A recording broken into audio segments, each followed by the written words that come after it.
చెప్పమ్మా. Good morning, sir. I am Kirtana and I am pursuing second BS Special English. Sir, మీది arrange marriage అని మాకు తెలుసు.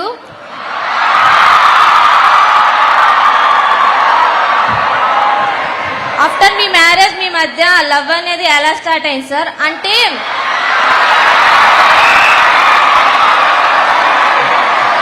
చెప్పమ్మా. అంటే అరేంజ్ మ్యారేజ్ అయిన కపుల్స్ మధ్య అంత బాండ్ ఉండదని బయట అపోహ సార్. చాలా పర్సనల్ క్వశ్చన్ అడిగావు చెల్లి.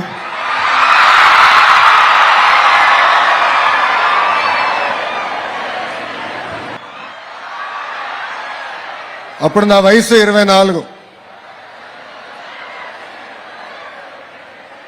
మాది అరేంజ్డ్ మ్యారేజ్. కానీ what is very important in marriage is understanding. Understanding ఎలా అంటే మనకున్న పర్సనల్ ఇంట్లో పనులు కానివ్వండి, లేదంటే కెరియర్లో మనం ఏమైనా సాధించాలనుకున్నప్పుడు ఇద్దరి మధ్యలో ఒక అండర్స్టాండింగ్తో వెళ్ళాలి. ఇప్పుడు నాకు పెళ్ళై 19 సంవత్సరాలు అయింది. 19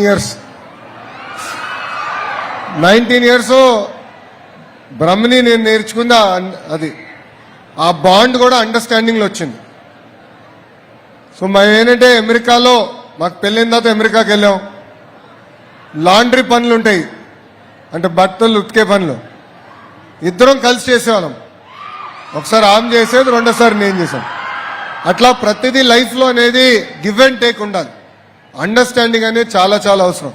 ఇప్పుడు నిజంగానే ఈ జనరేషన్ పైన వాళ్ళు ఒక చైతన్యం తీసుకురాలి. ప్రతి చిన్నాట్లకి డిసగ్రిమెంట్లు వస్తున్నాయి. ప్రతి చిన్నాట్లకి అది కష్టం అంటున్నారు. Life is all about an understanding. మన తల్లిదండ్రులు చూసి నేర్చుకోవాలి, మన అవ్వతాతలు చూసి నేర్చుకోవాలి. That is greater bond, greater understanding. That is the strength of an Indian family. ఈరోజు భారతదేశంలో ప్రపంచంలోనే అతి తక్కువ డివోర్స్ రేట్స్ ఉన్నాయంటే దానికి కారణం మన ఇండియన్ ఫ్యామిలీ సిస్టమ్. ఆ ఫ్యామిలీ సిస్టంలో అండర్స్టాండింగ్తో, సో ఆ ఇండియన్ ఫ్యామిలీ సిస్టమ్ అనేది, ఆ బాండింగ్ అనేది తరతరాలుగా మనకు వస్తుంది. టెక్నాలజీ మారచ్చు, ఆర్థికంగా మనందరం పైకి రావచ్చు, కానీ ఆ ఇండియన్ ఫ్యామిలీ సిస్టమ్, ఆ బాండ్ ఏదైతే ఉందో అది మనం మర్చిపోకూడదు చెల్లి.